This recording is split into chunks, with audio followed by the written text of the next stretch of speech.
لله رب العالمين والعاقبة للمتقين والصلاة والسلام على سيد الأنبياء والمرسلين وعلى آله وصحبه وعلماء أمته أجمعين إلى يوم الدين أما بعد قال تعالى في كتابه المجيد والفرقان الحميد أعوذ بالله من الشيطان الرجيم بسم الله الرحمن الرحيم وإذ جعلنا البيت مثابة للناس وأمنا واتخذوا من مقام إبراهيم مصلى وعهدنا إلى إبراهيم وإسماعيل أن طهر بيتي للطائفين والعاكفين والركع السجود صدق اللہ العظیم۔ میرے محترم بھائیو، بزرگوں اور دوستو، خانہ کعبہ کی تعمیرات کے حوالے سے گفتگو کا سلسلہ جاری ہے۔ گزشتہ ہفتے عرض کیا جا چکا ہے کہ خانہ کعبہ کی تعمیرات اب تک 11 دفعہ ہو چکی ہے۔ اس میں میرا خیال ہے 5-6 بار جو تعمیر ہوئی ہے میں اس کو بیان کر چکا ہوں۔ پہلی دفعہ تعمیر فرشتوں کے ذریعے کروائی گئی، اس کے بعد حضرت سیدنا آدم علیہ السلام، اس کے بعد حضرت سیدنا شیس علیہ السلام، اس کے بعد حضرت سیدنا ابراہیم علیہ السلام، اس کے بعد بنو جرہم نے خانہ کعبہ کی تعمیر کی، اس کے بعد بنو عمالقہ نے، ایک قوم گزری ہے عمالقہ، انہوں نے خانہ کعبہ کی تعمیر کی، اور اس کے بعد رسول اللہ صلی اللہ علیہ وسلم کے 5ویں دادا یعنی اللہ کے نبی، آپ کے والد، ان کے والد، ان کے والد، ان کے والد اور ان کے والد، جن کا نام قصی ہے، انہوں نے خانہ کعبہ کی تعمیر کی۔ یہ اللہ کے نبی صلی اللہ علیہ وسلم کے ولادت شریفہ سے 135 سال پہلے ہوا۔ پھر اس کے بعد جب رسالت مآب صلی اللہ علیہ وسلم کی عمر مبارکہ 35 برس ہو گئی اور نبوت ملنے میں صرف 5 سال بچ گئے، تو قریش مکہ نے مشورے سے خانہ کعبہ کی تعمیر کی۔ ایک سوال ہفتے بھرے سے ساتھیوں نے میسج کر کے پوچھا ہے، کچھ نے براہ راست بھی پوچھا ہے، وہ یہ ہے کہ یہ جب بھی خانہ کعبہ کی تعمیر کی گئی تو ایسے ہی کی گئی یا کوئی ضرورت تھی؟ یعنی ہوتا ہے نا، ایک تو بس شوق کے لیے بنا رہے، شوق کے لیے سجا رہے، اور ایک ہوتا ہے کہ ضرورت ہو تو بنائی جائے۔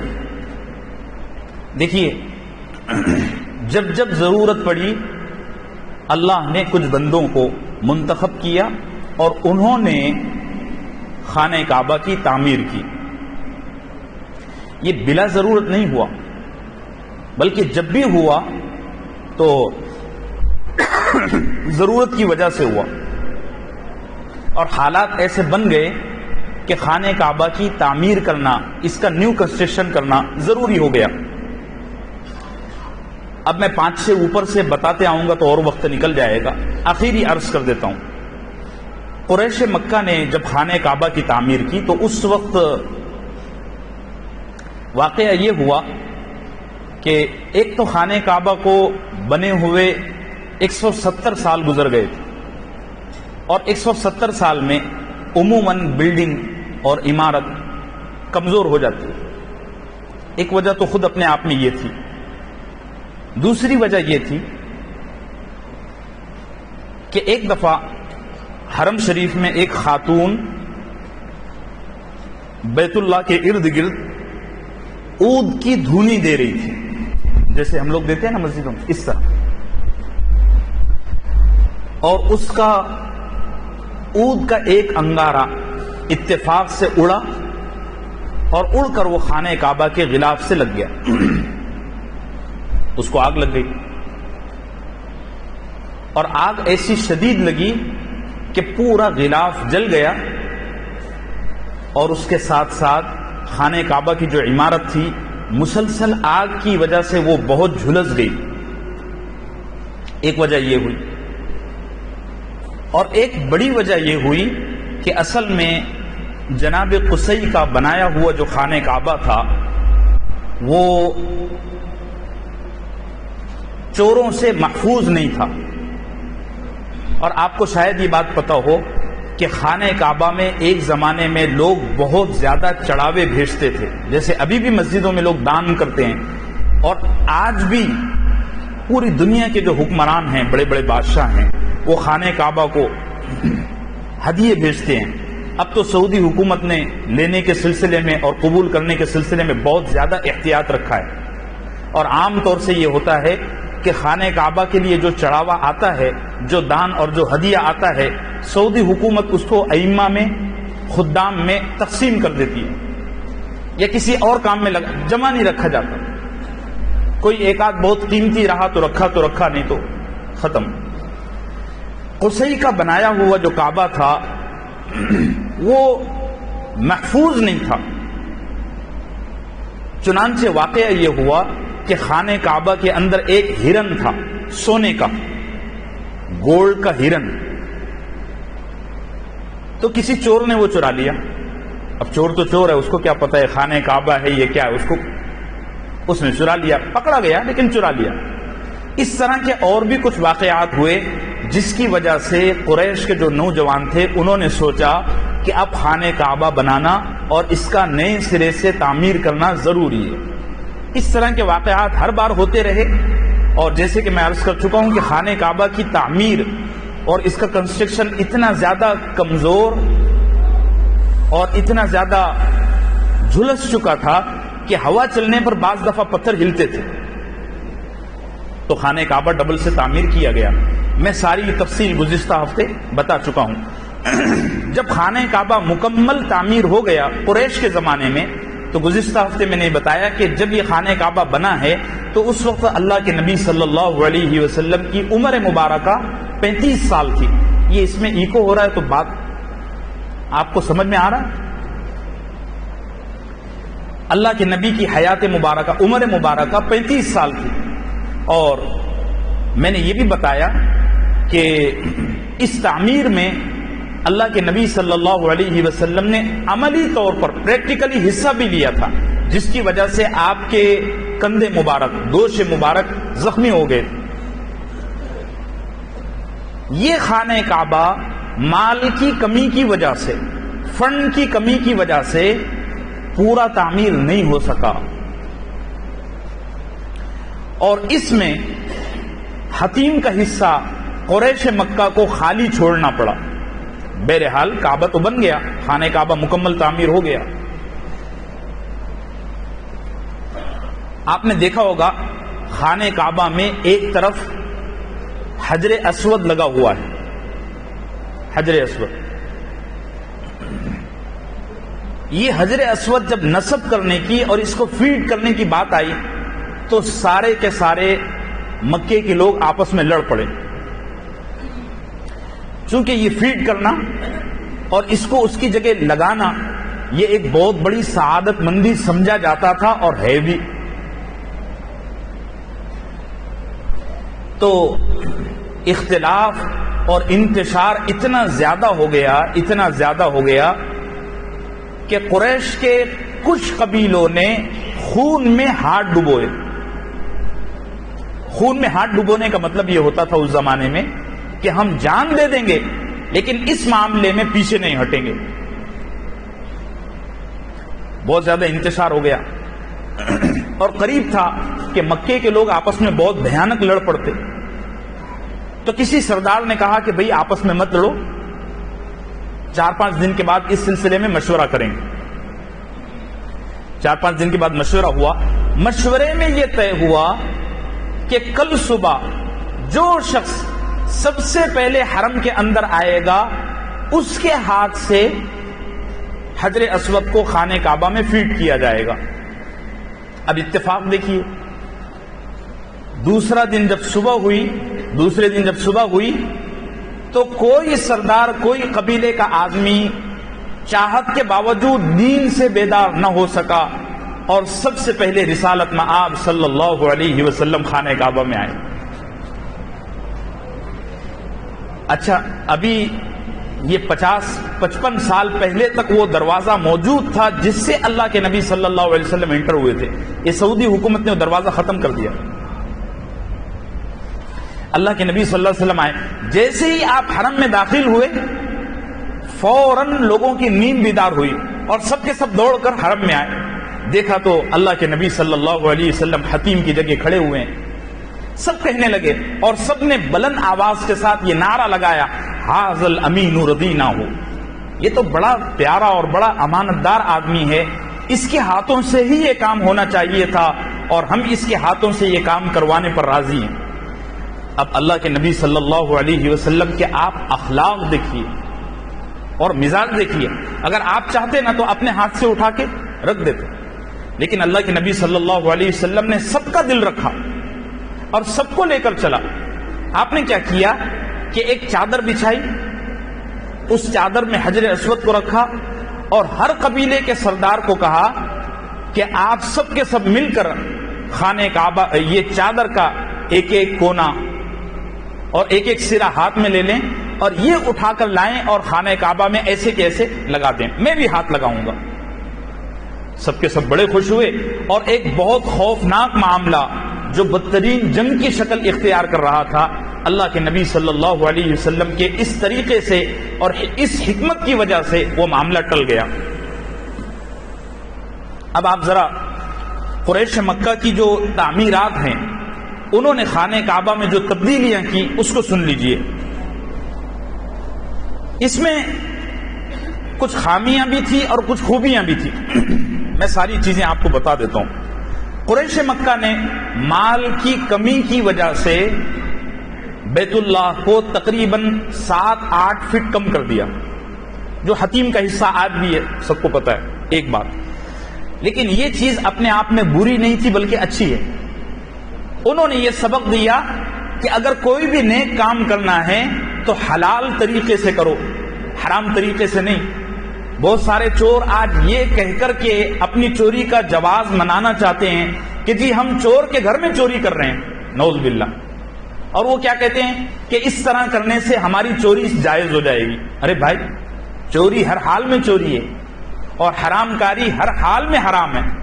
یہ تو کوئی بات نہیں ہوئی کہ آپ اپنے کام کے جائز ہونے کے لیے اور جائز کرنے کے لیے دوسرے حرام کام کا سہارا لیں. تو بہرحال قریش مکہ نے یہ ایک بڑا اچھا فیصلہ لیا. دوسرا فیصلہ کہ خانہ کعبہ کے جو زیورات تھے, پہلے خانہ کعبہ کے پردے پر ہے نا زیورات لگا کرتے تھے, جیسے ہمارے یہاں بلڈنگوں کو لائٹنگ کی سیریل لگتی ہے نا, سیریز لگتی ہے, اس طرح پہلے خانہ کعبہ کو زیورات لگایا کرتے تھے. اس کی وجہ سے بڑا خوشنما دکھتا تھا. اب وہ رواج انہوں نے ختم کر دیا. اب یہ جو غلاف بنا رہے ہیں یہ لاکھوں روپے کا ہوتا ہے, بہت قیمتی ہوتا ہے, پورا کا پورا ریشم سے. میں انشاءاللہ آئندہ نشستوں میں اس پر وضاحت عرض کروں گا. اسی طریقے سے حضرت سیدنا اسماعیل علیہ السلام کے دمبے کے جو سینگ تھے وہ, اور اسی طریقے سے خانہ کعبہ کا خزانہ اور دیگر جتنا بھی قیمتی سامان تھا قریش مکہ نے وہ سارا کا سارا لے کر خانہ کعبہ کے اندر فٹ کر دیا. پہلے ایسا نہیں تھا. پہلے یہ ہوتا تھا کہ جو بھی سامان آتا تھا مکے والوں نے خانہ کعبہ کے بالکل سامنے ایک کنواں یا یوں کہیے ایک طرح کی زمین دوست تجوری بنا کے رکھی تھی, اس کے اندر ڈال دیتے تھے. اب انہوں نے یہ کیا کہ جو بھی خزانہ آئے گا وہ خانہ کعبہ پر لٹکا دیا جائے گا. دوسری چیز قریش مکہ نے یہ کی اور بہت بدترین کام کیا. کام یہ کیا کہ حضرت عیسیٰ علیہ السلام, حضرت مریم علیہ السلام اور حضرت سیدنا ابراہیم علیہ السلام, ان انبیاء کے مجسمے اور ان کے کلر فوٹو خانہ کعبہ کے اندر دیواروں پر لگائے. ایک روایت یہ بھی ہے کہ حضرت عیسیٰ علیہ الصلوۃ والسلام کا مجسمہ مقام ابراہیم کے سامنے لا کر رکھا. یہ انہوں نے بدترین کام کیا اور اس سے اللہ کے نبی صلی اللہ علیہ وسلم سخت ناراض تھے. حالانکہ آپ کو نبوت ملی نہیں تھی, لیکن ہم سب کو پتا ہے اور ہمارا عقیدہ ہے کہ نبی نبوت سے پہلے بھی شرک اور بت پرستی سے پاک ہوتا ہے.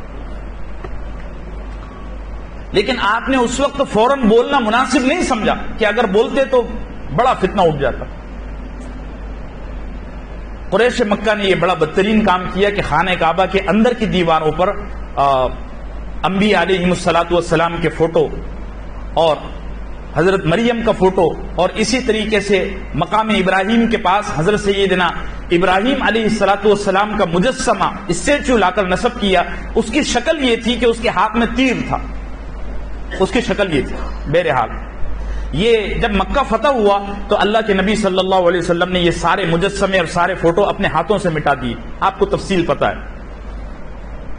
ابراہیم علیہ الصلوۃ والسلام کی تعمیر کا جو دروازہ تھا وہ دروازہ زمین دوز تھا, یعنی ایسا تھا کہ چڑھنے کے لیے اور اندر داخل ہونے کے لیے سیڑھی کی ضرورت نہیں پڑتی تھی, کوئی بھی آدمی آوے اور اندر چلا جاوے. انہوں نے کیا کیا کہ خانہ کعبہ کے دروازے کو بہت اونچا کر دیا, ابھی بھی وہ اونچا ہے, اتنا اونچا کر دیا کہ چڑھنے کے لیے سیڑھیوں کا سہارا لینا پڑتا یا لٹک کر اچھل کر جانا پڑتا, عام آدمی کے بس میں نہیں تھا. اور قریش مکہ نے دروازے میں یہ چیز بھی شامل کی کہ حضرت ابراہیم کے زمانے میں دروازہ 2 کیواڑ کا تھا, جیسے یہ ہمارے دروازے ہیں, ان کو 2 پٹ ہیں. قریش مکہ نے 2 پٹ ہٹا کر 1 پٹ لگا دیا. حضرت ابراہیم علیہ الصلوۃ والسلام کا بنایا ہوا کعبہ بغیر چھت کے تھا, انہوں نے چھت لگائی. یہ کام اچھا کیا, اللہ کے نبی اس سے راضی تھے اور خوش تھے, کوئی اعتراض نہیں تھا. یہ کام اچھا بھی ہوا اس لیے کہ بارش وغیرہ ہوتی تو خانہ کعبہ اندر سے پوری طرح بھر جاتا اور بڑی تکلیف ہوتی. تو قریش مکہ نے یہ کام بہتر کیا کہ خانہ کعبہ کے اوپر چھت بھی لگا دی. حضرت ابراہیم علیہ الصلوۃ والسلام کے زمانے میں آپ کے ہاتھ کا بنایا ہوا کعبہ 4 میٹر اور 10 سینٹی میٹر اونچا تھا. اس کی ہائٹ اتنی تھی, 4 میٹر اور 10 سینٹی میٹر. قریش مکہ نے اس کو ڈبل کر دیا, بلکہ ڈبل سے بھی زیادہ. کہتے ہیں کہ 9 میٹر اور 28 سینٹی میٹر انہوں نے اونچا کر دیا. حضرت ابراہیم علیہ الصلوۃ والسلام کی بنائی ہوئی جو تعمیر تھی وہ مستطیل تھی, لمبی تھی. میں گزشتہ ہفتے بورڈ لگا کر بتا چکا ہوں. انہوں نے اس کو چوکور کر دیا, آج بھی ویسا کا ویسا ہی ہے. ٹھیک ہے جی. حضرت ابراہیم علیہ الصلوۃ والسلام کے زمانے میں خانہ کعبہ کے 4 رکن تھے, رکن یمانی, رکن شامی, رکن عراقی اور رکن اسود, حجر اسود. یہ 4 رکن تھے. قریش مکہ نے 4 رکن میں سے 2 کو ختم کر دیا اور 2 کو باقی رکھا. اب بھی 2 ہی باقی ہیں, رکن حجر اسود ہے اور رکن یمانی ہے. میں ہر رکن کی انشاءاللہ آگے تفصیل آپ سے عرض کروں گا. اور قریش مکہ نے ایک کام یہ بھی کیا کہ خانہ کعبہ کی چھت میں پرنالا لگایا, میزاب جس کو کہتے ہیں, کہ چھت پر جو پانی جمع ہوتا ہے وہ وہاں سے گر جاتا ہے. اور قریش مکہ نے ایک کام یہ بھی کیا کہ خانہ کعبہ کے دروازے کو تالا اور چابی بنائی.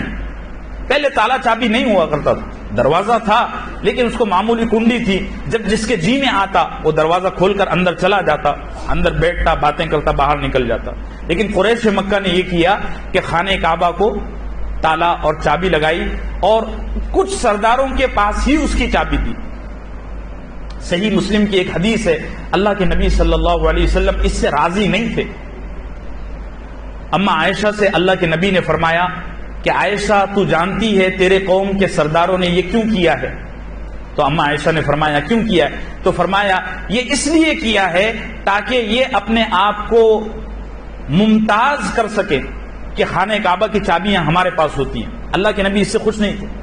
آپ کی یہ چاہت تھی کہ خانہ کعبہ کو ایسا رکھا جائے کہ ہر غریب اور ہر امیر اس میں جا سکے. جیسا کہ اسلام کی خاصیت ہے کہ اسلام میں بادشاہ اور فقیر میں, اونچ نیچ میں کوئی تمیز نہیں ہے. یہاں تو ایک ہی صف میں کھڑے ہو گئے محمود و ایاز. اللہ کے نبی کی چاہت یہ تھی کہ خانہ کعبہ کا دروازہ کھلا رکھا جائے, لیکن بعد میں قریش مکہ نے اس کو تالا لگوا دیا. اچھا جی, قریش مکہ نے خانہ کعبہ کے اوپر چڑھنے کے واسطے اندر سے سیڑھی لگائی. ایک تو باہر سے سیڑھی, ایک اندر سے سیڑھی لگائی, اور چھت کے ایک طرف ایک روشن دان بنائی جس کے ذریعے اوپر چڑھا جا سکتا ہے. آپ ابھی گوگل پر دیکھ لینا فوٹو. ایک طرف تھوڑا سا کیواڑ یا دروازہ یا روشن دان ہے. جب بھی خانہ کعبہ کے چھت پر اوپر کوئی صفائی کرنا ہوتی ہے, کوئی خدمت کرنی ہوتی ہے, تو لوگ اوپر چڑھنے کے لیے اسی طرف سے آتے ہیں، لیکن اب یہ بھی ہو رہا ہے کہ کرین لگا کر ادھر سے چڑھا جا رہا ہے، اکثر موقعوں پر یہی ہوتا ہے۔ قریش مکہ نے خانہ کعبہ کے اندر چھت کے واسطے 6 پلر لگائے تھے، چونکہ چھت بنائی نا، پہلے چھت تھی ہی نہیں تو پلر بھی نہیں تھے، اور خانہ کعبہ سیدھا سیدھا بنا ہوا تھا۔ قریش مکہ نے 6 پلر کا اندر اضافہ کیا اور ان 6 پلرز پر خانہ کعبہ کی چھت رکھی۔ چلیے یہ کل ملا کر خانہ کعبہ کی 9 تعمیرات کی 8 تعمیرات کی آپ کے سامنے ہسٹری میں نے عرض کر دیا۔ اب آئیے 9ویں تعمیر پر۔ 9ویں دفعہ خانہ کعبہ جب تعمیر ہوا تو اس سے پہلے کچھ بنیادی باتیں آپ سے عرض کر لوں۔ ایک صحابی ہیں حضرت سیدنا عبداللہ ابن زبیر، سب کہو رضی اللہ عنہ،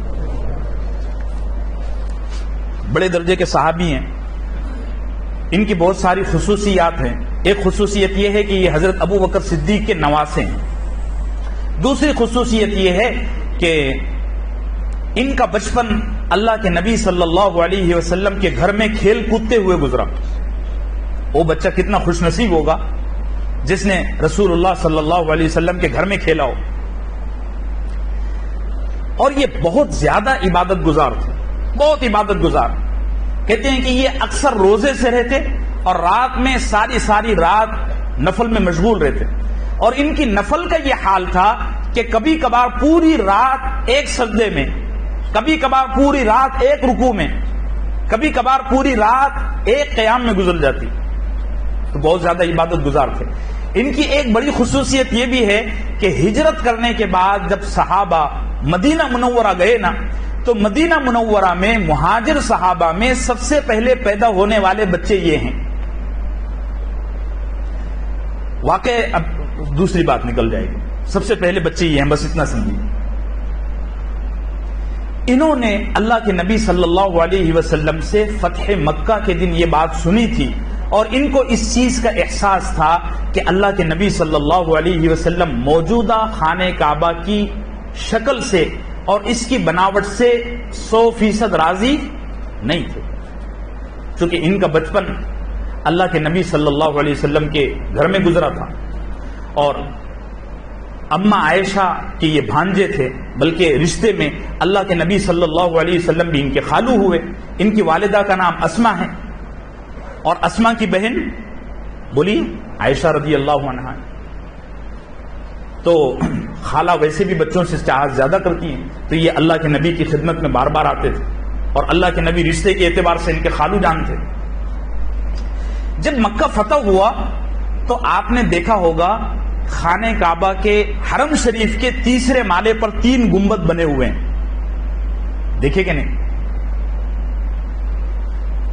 پیچھے کی جو صفیں ہیں خانہ کعبہ کے 3 منزلے کی، وہاں 3 گنبد بنے ہوئے ہیں۔ فتح مکہ کے دن مورخین نے لکھا ہے کہ اللہ کے نبی صلی اللہ علیہ وسلم حضرت عائشہ کے ساتھ وہاں بیٹھے ہوئے تھے، اور اللہ کے نبی خانہ کعبہ کو دیکھتے جاتے، اور محبت سے یہ انداز تھا آپ کا کہ گویا آپ بلائیں لے رہے ہو خانہ کعبہ کی۔ اما عائشہ رضی اللہ عنہا سے اللہ کے نبی صلی اللہ علیہ وسلم فرمانے لگے کہ عائشہ، میرا جی چاہتا ہے کہ یہ کعبے کو منہدم کر دوں اور اس کی جگہ وہ کعبہ بناؤں جو ابراہیم نے بنایا تھا۔ تو اما عائشہ فرمانے لگی بنائیے۔ اللہ کے نبی نے فرمایا کہ اصل میں مکے کے لوگ نئے نئے مسلمان ہوئے، اور عرب کے بہت سارے قبائل ابھی مسلمان ہوئے۔ اگر میں ابھی کے ابھی خانہ کعبہ کو توڑ کر شہید کر کے ڈبل سے ایک نئی تعمیر کھڑا کروں تو لوگوں کو اعتراض ہوگا، اور لوگ کہے گا کہ یہ کیسا نبی ہے جو اپنی چلاتا ہے۔ ہوتا ہے نا ایسا؟ یہ حدیث صحیح بخاری میں اور صحیح مسلم میں موجود ہے۔ اما عائشہ سے اللہ کے نبی جب یہ بات کر رہے تھے تو حضرت عبداللہ ابن زبیر رضی اللہ عنہ وہاں کھیل رہے تھے، انہوں نے یہ بات سن لی۔ ایک بچے کے دماغ میں کوئی بات بہت جلدی بیٹھ جاتی ہے، ٹھیک ہے؟ حضرت عبداللہ ابن زبیر رضی اللہ عنہ کو بچپن سے اس چیز کا احساس تھا کہ اللہ کے نبی خانہ کعبہ کی اس تعمیر سے اور اس نقشے سے راضی نہیں ہے، بلکہ اللہ کے نبی کی چاہت اور منشا اور مرضی یہ ہے کہ خانہ کعبہ کو ویسا بنایا جائے جیسے حضرت ابراہیم نے بنایا تھا، اور اصل بات وہی ہے۔ وقت گزرتا گیا، اللہ کے نبی صلی اللہ علیہ وسلم کی وفات ہو گئی، ٹھیک ہے۔ سن 8 ہجری میں مکہ فتح ہوا۔ یہ ساری باتیں سن 8 ہجری کی ہے۔ 9، 10، 11، 12 اور 13، سن 13 ہجری میں اللہ کے نبی صلی اللہ علیہ وسلم اس دنیا سے پردہ فرما گئے۔ نہیں، سن 10 ہجری میں، 13 کہاں سے بھی؟ سن 10 ہجری میں اللہ کے نبی صلی اللہ علیہ وسلم کے پردہ فرما جانے کے بعد حضرت سیدنا عبداللہ ابن زبیر رضی اللہ عنہ کو اس چیز کا احساس تھا کہ یہ تعمیر کو بدلنا چاہیے، لیکن یہ چیز آپ کے دل میں تھی، بات ہوتی آ رہی۔ حضرت ابو بکر صدیق کا دور، حضرت عمر کا دور، حضرت عثمان کا دور، حضرت علی کا دور آیا۔ ان سب کے بعد سیدنا امیر معاویہ رضی اللہ عنہ کا دور آیا۔ امیر معاویہ رضی اللہ عنہ کے بعد دور آیا یزید کا۔ یزید بڑا ظالم آدمی، بڑا سخت مزاج، ٹھیک ہے۔ تو یزید کی حکومت کو آپ سب کو پتا ہوگا، مکے والے اور مدینے والے قبول نہیں کرتے تھے، ایکسپٹ نہیں کرتے تھے۔ وہ یہ کہتے تھے کہ یزید اس لائق نہیں ہے کہ ہم اس کو اپنا امیر اور اپنا خلیفہ مانیں۔ تو یزید نے مسلم ابن عقبہ نام کا ایک شخص تھا، اس کو سپہ سالار بنایا اور اس کے ساتھ 10-12 ہزار کی فوج کے ساتھ مدینہ منورہ پر حملہ کیا کہ تم مدینے پر حملہ کرو، جو شخص تمہاری بیعت لینے سے اور مجھے خلیفہ ماننے سے انکار کرے اسے قتل کر دو۔ یہ فوج مدینہ منورہ آئی۔ مسلم ابن عقبہ کے ظلم کو دیکھ کر بہت سارے لوگوں نے ٹیمپریری یزید کی حکومت کو قبول کر لیا۔ اب اس کے لیے مسئلہ تھا مکے کا۔ مکے میں امیر مانا جاتا تھا حضرت سیدنا عبداللہ ابن زبیر رضی اللہ عنہ کو۔ مسلم ابن عقبہ مدینہ منورہ سے فوج لے کر مکہ آیا، لیکن وہ وہاں سے نکلا اور مقام ابوا پر اس کو بخار آیا اور مر گیا۔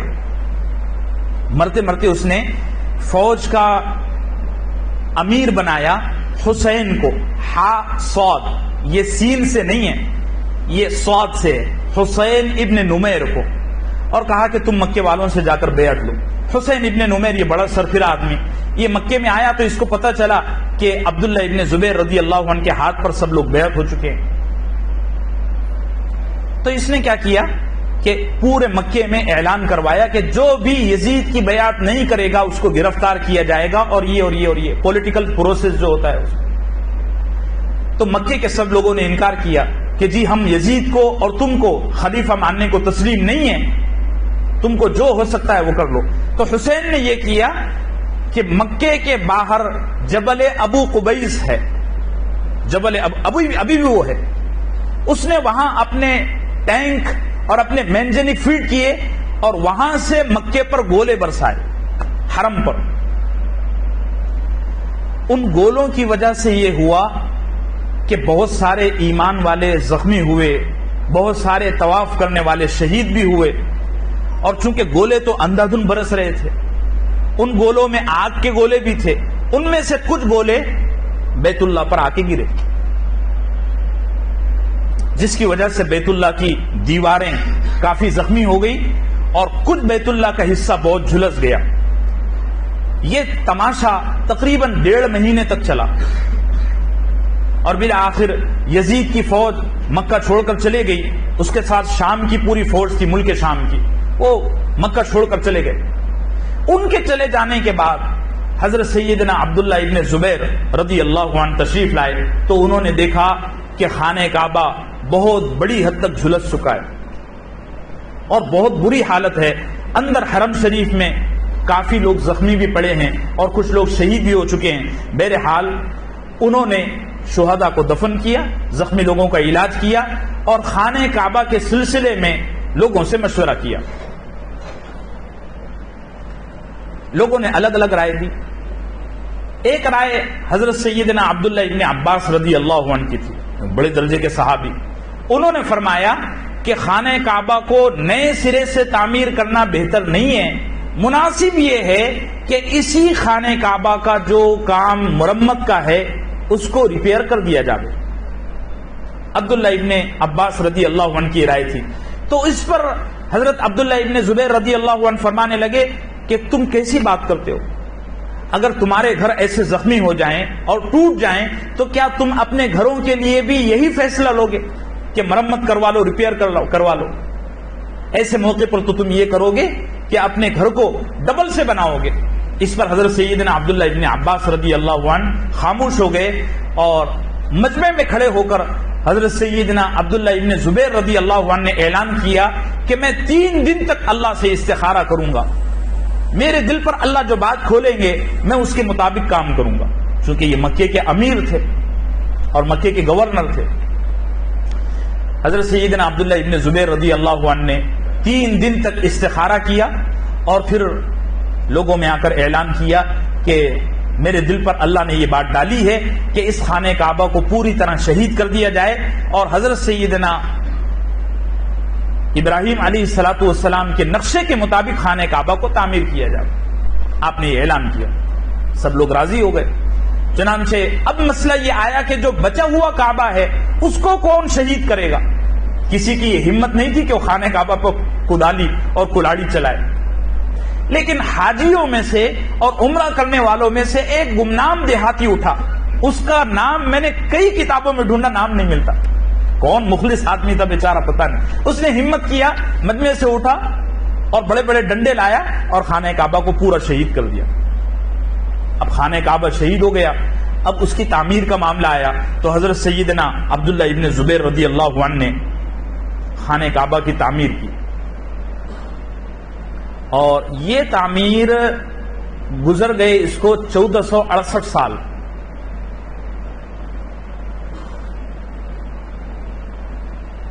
چودہ سو نو سال یعنی یہ سن 65 ہجری کا واقعہ ہے، 65 ہجری۔ 1409 سال اس تعمیر کو گزر گئے، آج بھی خانہ کعبہ کے اندر جو ستون ہیں، جو پلر ہیں، وہ اسی تعمیر کے ہیں۔ اتنی مضبوط انہوں نے تعمیر بنوائی۔ اور عبداللہ ابن زبیر رضی اللہ عنہ نے دنیا کا جو اعلیٰ ترین مٹیریل تھا اس زمانے کے اعتبار سے، جیسے یمن سے انہوں نے اس زمانے کا سب سے ہائی لیول کا سنگ مرمر، ماربل ہوا کرتا تھا البلوک نام کا، وہ منگوایا، اور ہندوستان کی جو اود کی لکڑی ہے وہ منگوائی، اور مشک اور عنبر کا پلاسٹر لگوایا۔ بلڈنگ کو پلاسٹر کرواتے ہیں، پہلے خانہ کعبہ کا پلاسٹر نہیں ہوتا تھا، اندر سے انہوں نے مشک اور عنبر کا پلاسٹر لگوایا، اور اس کے بعد خانہ کعبہ کے کئی اطراف میں، کئی مقامات میں سونے اور چاندی لگوائے۔ اور یہ جو حجر اسود کے ارد گرد ہم چاندی کا، سلور کا خول دیکھ رہے ہیں، یہ اصل میں حضرت عبداللہ ابن زبیر رضی اللہ عنہ کے ہاتھ کا لگایا ہوا ہے۔ اس سے پہلے حجر اسود پر، خانہ کعبہ پر چاندی کا اور سلور کا خول نہیں ہوا کرتا تھا، سادہ حجر اسود وہاں لکڑے میں لگا ہوا تھا۔ حضرت عبداللہ ابن زبیر کو اللہ جزائے خیر عطا فرمائے، انہوں نے خانہ کعبہ میں حجر اسود کے ارد گرد جو ہم دیکھ رہے ہیں نا، یہ سلور کا، چاندی کا جو خول بنا ہوا ہے، یہ انہوں نے لگوایا، اور یہ بہت اعلیٰ قسم کی تعمیر ہوئی، اس میں کوئی شک نہیں۔ اور اس عمارت کی، اس بلڈنگ کی کچھ خصوصیات بھی تھی۔ حضرت عبداللہ ابن زبیر رضی اللہ عنہ نے خانہ کعبہ جو تعمیر کیا، اس کی ایک بڑی خصوصیت یہ تھی کہ اس تعمیر میں، اس بلڈنگ میں 2 طرف دروازے رکھے، ایک مشرق کی طرف اور ایک مغرب کی طرف، ایک جانے کا تھا اور ایک آنے کا تھا، یعنی اندر داخل ہونے کے لیے مشرق کی طرف دروازہ تھا اور باہر نکلنے کے لیے مغرب کی طرف، اور ہر دروازے کے 2 پٹ بنائے۔ میں ابھی بتا چکا ہوں کہ قریش مکہ نے جو تعمیر کھڑا کی تھی، وہ تعمیر میں ایک ہی پٹ تھا۔ حضرت سیدنا عبداللہ ابن زبیر نے یہ کیا کہ ایک تو 2 دروازے بنائے اور ہر دروازے کے 2 پٹ بنائے۔ اور حضرت سیدنا عبداللہ ابن زبیر رضی اللہ عنہ کا سب سے بڑا جو کارنامہ تھا وہ یہ تھا کہ انہوں نے خانہ کعبہ کو حضرت سیدنا ابراہیم علیہ السلام کے نقشے کے مطابق تعمیر کیا۔ اس طرح حتیم بھی خانہ کعبہ کا حصہ بن گیا۔ اچھا، حضرت عبداللہ ابن زبیر رضی اللہ عنہ نے خانہ کعبہ کے 4 ستون، 4 رکن، رکن یمانی، رکن عراقی، رکن شامی اور رکن حجر اسود بنائے، 4 رکن۔ عمرے کے دوران، طواف کے دوران معتمرین اور حجاج خانہ کعبہ کے چاروں طرف استعلام کیا کرتے تھے اور آج بھی کرتے ہیں. چھت میں حضرت سیدنا عبداللہ ابن زبیر رضی اللہ عنہ نے روشن دان بنائی. پہلے بھی روشن دان تھی لیکن وہ چھوٹی تھی, انہوں نے کافی بڑی بنائی. اور دیواروں کی بلندی یعنی خانہ کعبہ کی جو ہائٹ تھی اس کو انہوں نے 40 فٹ اونچی کر دیا. اور ایک بڑا کارنامہ عبداللہ ابن زبیر کا یہ ہے, بلکہ جب سے خانہ کعبہ دنیا میں بنا ہے اس وقت سے لے کر عبداللہ ابن زبیر تک خانہ کعبہ کا طواف کرنا بہت مشکل تھا. وجہ اس کی یہ تھی کہ جیسے خانہ کعبہ ہے اس کے بالکل سامنے گھر بنے ہوئے تھے, لوگوں کو طواف کرنے کے لیے گلیوں میں سے ہو کر گزرنا پڑتا تھا, سب کے گھروں کے بیچ میں سے. اس میں وہاں رہنے والوں کو بھی تکلیف تھی اور عمرہ کرنے والوں کو اور طواف کرنے والوں کو بہت تکلیف تھی. خاص طور سے حج کے زمانے میں لوگ پس جاتے تھے. عبداللہ ابن زبیر رضی اللہ عنہ نے یہ کیا کہ حرم شریف کے علاقے میں جتنے مکانات تھے 10,000 دینار دے کر وہ سارے مکانات خرید لیے اور وہ ساری زمین وقف فرما دی. یہ جو مکہ کلاک ٹاور ہے نا, یہاں تک حضرت عبداللہ ابن زبیر نے وقف کیا. اس کے پیچھے کا جو معاملہ ہے یہ اب سعودی گورنمنٹ دیکھ رہی ہے اور یہ خریدتے بھی ہیں. اب تو جو حرم شریف بن رہا ہے سعودی حکام کے مطابق یہ ایسا حرم شریف ہے کہ اس میں 4 لاکھ لوگ ایک وقت میں طواف کر سکیں گے کشادگی کے ساتھ. اللہ سعودی حکومت کو جزائے خیر عطا فرمائے. انسان ہے, انسانوں سے غلطیاں ہوتی ہیں, لوگ اچھے کام بھی کرتے ہیں برے کام بھی کرتے ہیں, لیکن مجھے سعودی حکومت کی جو حجاج کی خدمت ہے بہت پسند آتی ہے. جو وہاں گیا ہے, جس نے دیکھا ہے وہی اس کا اندازہ کر سکے گا. اللہ ان کو ہدایت عطا فرمائے. میں نے اپنے بزرگوں سے سنا کہ سعودی حکومت کو برا مت بولو, بے شک ان کے سیاسی فیصلے بڑے گندے ہیں, کہتے ہوئے بھی شرم آتی ہے. اور سیاست میں یہ سب ہوتا ہے. میری گزارش آپ سے یہ ہے کہ سعودی حکومت کو سڑکوں پر برا نہ بولیں. آخر کوئی تو وجہ ہے کہ اللہ نے ان کو اپنے گھر کی خدمت کے لیے چنا ہے, کوئی وجہ ہے. اب تو لوگوں کی زبانیں اتنی کھل گئی کہ لوگ حرم شریف کے اماموں پر بھی زبانیں کھولتے ہیں. یہ ان کے سیاسی فیصلے ہیں, ہم کو اس سے کیا لینا دینا. ہاں, جہاں تنقید کی بات آئے گی, تصفیہ کی بات آئے گی, ہم وہاں مہذب انداز میں بات کریں گے. اس سعودی حکومت نے حج کو لاکھوں گنا آسان کیا ہے. پہلے دور میں جو حجاج اکرام حرم شریف میں جایا کرتے تھے, حج کے لیے اور عمرے کے لیے جایا کرتے تھے, وہ اس زمانے میں عمرہ کرنے والا بھی اتنی تکلیف نہیں اٹھاتا جتنی حج کرنے والا اٹھاتا تھا. پانی کی کیسی تنگی, سونے کی کیسی تنگی, اس سعودی حکومت نے اپنے حکومت کے دہانے کھول دیے. اور یہ جو کہا جاتا ہے نا سعودی حکومت نے حج کے ذریعے کمانے کا راستہ کھولا, جھوٹ بات ہے. یہ روافظ کا فتنہ ہے, اس کو سمجھنے کی ضرورت ہے. اللہ ہم سب کو صحیح سمجھ عطا فرمائے. بہرحال ہر انسان کی کچھ غلطیاں بھی ہوتی ہے, کچھ برائیاں بھی. دیکھیے ہمارا عقیدہ ہے کہ نبی کے سوا کوئی پاک نہیں ہے کہ نہیں بھائی؟ کوئی پاک نہیں. اللہ خود کہہ رہا ہے میں نے ہر آدمی کو گنہگار بنا کر پیدا کیا ہے. تو پھر ہم کیوں ایسی بدتمیزی پر اتر جاتے ہیں؟ اللہ صحیح سمجھ عطا فرمائے. تو حضرت عبداللہ ابن زبیر رضی اللہ عنہ نے حرم شریف کے آس پاس جو پورے پلاٹ تھے, جو زمینیں تھیں, وہ ساری کی ساری خرید کر حرم شریف کے لیے وقف فرما دی. اور وہاں جتنے مکانات تھے ان سارے مکانات کو شہید کیا, منہدم کیا, اور وہاں ایک سفید چٹیل میدان بنایا. اور طواف کرنے والوں کے لیے بڑی آسانی ہو گئی. یہ معاملہ حضرت عبداللہ ابن زبیر نے تقریباً 1.5 سال کی مدت میں کیا. 1.5 سال, پونے 2 سال بھی بعض مورخین نے لکھا. اتنے عرصے میں یہ کام مکمل ہوا. جب یہ کام مکمل ہوا تو حضرت سیدنا عبداللہ ابن زبیر رضی اللہ عنہ بڑے خوش ہوئے. مکے کے لوگ بھی بڑے خوش ہوئے کہ ہاں یہ کام بڑا صحیح ہوا. مکے والوں نے اور حضرت عبداللہ ابن زبیر نے نظر مانی تھی, نیت کی تھی کہ اگر یہ کام ہو گیا اور پرامن طریقے سے ہوا تو ہم سارے کے سارے مکے کے لوگ تنعیم سے ایک عمرہ شکرانے کے طور پر کریں گے. چنانچہ حضرت عبداللہ ابن زبیر رضی اللہ عنہ کئی ہزار لوگوں کو مکے سے اس کام کے مکمل ہونے کے بعد لے کر تنعیم پر گئے وہاں خود عبداللہ ابن زبیر نے اپنے جیب سے 100 دمبے ذبح کروائے، ان کے گوشت سے کھانا بنایا، اور باہر ملکوں سے دوسرے علاقوں سے جو مہمان آئے تھے ان کی عام دعوت کروائی۔ یہ تو صرف عبداللہ ابن زبیر رضی اللہ، اس کے علاوہ جو اور لوگ تھے انہوں نے بھی اس کھانے میں اور اس دعوت میں حصہ لیا، اور بہت بڑی خلق کو اس دن کھانا کھلایا گیا۔ اور پھر بہت بڑا لشکر، بہت بڑی تعداد میں بہت سارے لوگ تنعیم سے مکہ مکرمہ آئے اور عمرہ ادا کیا۔ یہ عمرہ 27 رجب کو ہوا، تو کئی سال تک مورخین نے لکھا ہے کہ 27 رجب کو عمرے کرنے کا ایک رواج بن گیا۔ اللہ حضرت عبداللہ ابن زبیر رضی اللہ عنہ کو جزائے خیر عطا فرمائے۔ یہ 9ویں تعمیر تھی خانہ کعبہ کی، 9 تعمیرات کی تفصیل میں نے آپ سے عرض کر دیا۔ اب آئیے 10ویں تعمیر کی طرف۔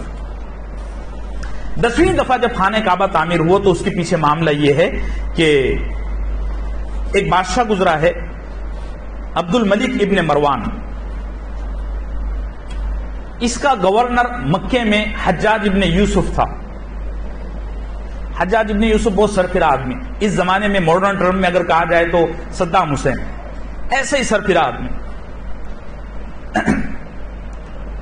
حجاج ابن یوسف کو حضرت عبداللہ ابن زبیر رضی اللہ عنہ سے بہت بغض تھا، اور آپ کو پتا ہوگا، سب کو ہی معلوم ہوگا کہ عبداللہ ابن زبیر رضی اللہ عنہ کو شہید کرنے والا حجاج ابن یوسف ہے، اور ہمارے تمام علماء کا یہ فیصلہ ہے۔ امام ابن حمام نے تو صاف لکھا بھی ہے کہ حجاج ابن یوسف زمانے کا سب سے بدترین فاسق ہے، اس امت کا سب سے بدترین فاسق ہے، بہت بیکار آدمی۔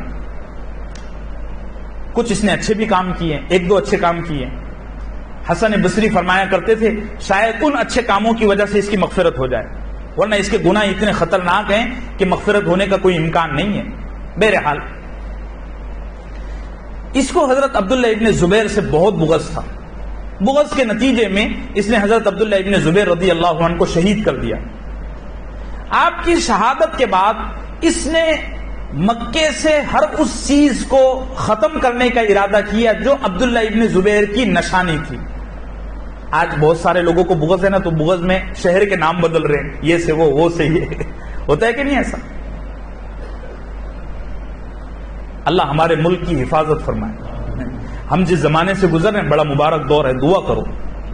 ہمارا ملک بہت خوفناک حالت میں اور بھنور میں پھنسا ہوا ہے، کیا ہو جائے کچھ نہیں کہہ سکتے۔ جو باتیں کان پر آ رہی ہیں، اور میں تو اخبارات سے زیادہ اپنے بزرگوں سے مشورے لیتا ہوں، باتیں کرتا ہوں، تو ان کی طرف سے جو باتیں آ رہی ہے وہ سن کر دل دہل جاتا ہے۔ حکام کے اور اس ملک کے حکمران طبقے کے بڑے خوفناک ارادے ہیں، صرف ہمارے ساتھ نہیں، مسلمانوں کا تو کچھ ہے ہی نہیں بھائی، یہ قوم تو فقیروں کی ہے اور درویشوں کی ہے۔ دیکھو سب کا سارے کیسے فقراء بیٹھے ہیں، سب ماشاءاللہ، سب جنتی لوگ بیٹھے ہوئے ہیں۔ مسئلہ مسلمانوں کا نہیں رہ گیا، مسئلہ ہندوستان کی دوسری قوموں کا بھی ہو گیا۔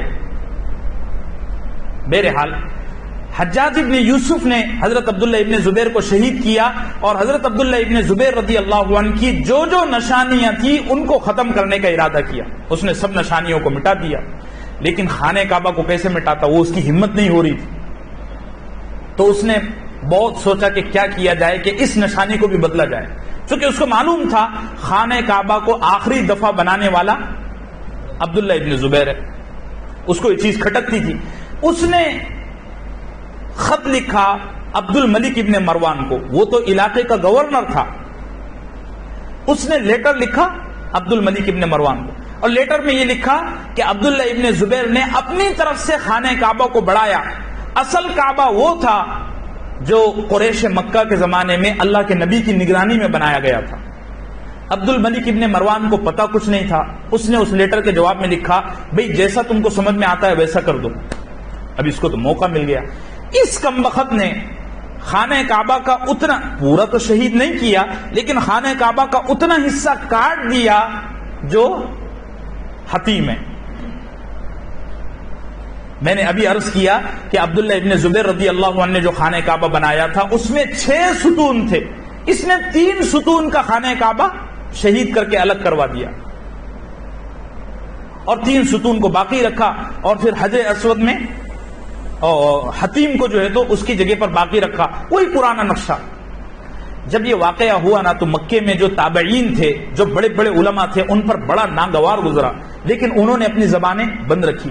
حجاج ابن یوسف بڑا ظالم آدمی تھا، جمعے کے دن وہ 3 بجے تک خطبہ دیتا تھا، 3 ساڑھے 3 4 بج جاتے۔ حسن بصری مجمع میں ہوا کرتے تھے، وہ بھی اس کے سامنے کچھ بولتے نہیں تھے، معلوم تھا اس سرفرے کے سامنے اگر کچھ بولے یہ فوراً جو آدمی اس سے کچھ بولتا وہ اس کے گھر پر اس کی فائل بھجوا دیتا تھا۔ ہوتا ہے نا اس؟ ہاں جی سمجھ رہے ہیں؟ یا تو فائل بھجوا دیتا تھا یا چھاپا لگوا دیتا تھا۔ جی اے ڈی والے، ہاں اس کا آپ پڑھیں گے تاریخ میں تو آپ کو سمجھ آ جائے گا۔ تو کوئی کچھ بولتا نہیں تھا۔ حسن بصری رحمت اللہ علیہ اتنا بڑا آدمی، یہ اس کے خطبے میں خاموش بیٹھے رہتے، جب جمعے کا وقت نکلنے کو ہوتا تو اپنی جگہ بیٹھے بیٹھے ظہر کی نماز پڑھ کے چلے جاتے۔ لوگوں نے پوچھا آپ ایسا کیوں کرتے ہیں؟ آپ تو بولو۔ وہ کہتے بھئی میں بول کر کیا کروں گا، میں تنہا بولوں گا تو مجھے ابھی کے ابھی شہید کروا دے گا۔ بہرحال حجاج ابن یوسف نے خانہ کعبہ کا اتنا حصہ الگ کر دیا اور حتیم کو پھر بنایا، اور 2 دروازوں میں سے ایک ہی باقی رکھا، اور اس ایک میں بھی جو بچا تھا اس کو اونچا کر دیا اور پھر تالا چابی لگوا دیا۔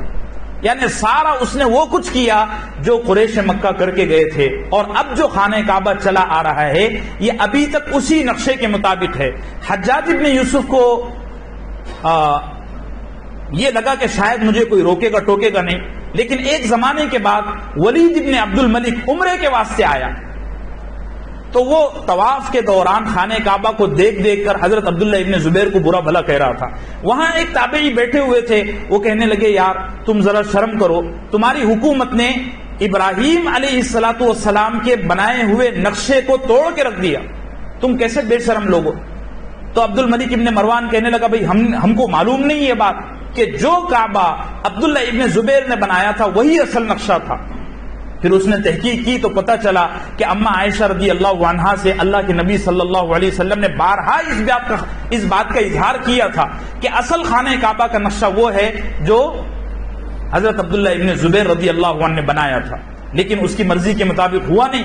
عبد الملک ابن مروان کو جب یہ بات معلوم ہوئی کہ حجاج نے مجھے ورغلایا اور میرا غلط استعمال کیا تو اس نے توبہ کی، اور کفارے کے طور پر عبد الملک ابن مروان نے جو اس زمانے کا خلیفہ تھا اس نے خانہ کعبہ کو بہت سجایا۔ آپ اندازہ لگائیے، صرف ایک بات عرض کرتا ہوں، عبد الملک ابن مروان نے خانہ کعبہ کو سونے سے نہلایا باقاعدہ، اور سونا کون سا تھا معلوم ہے؟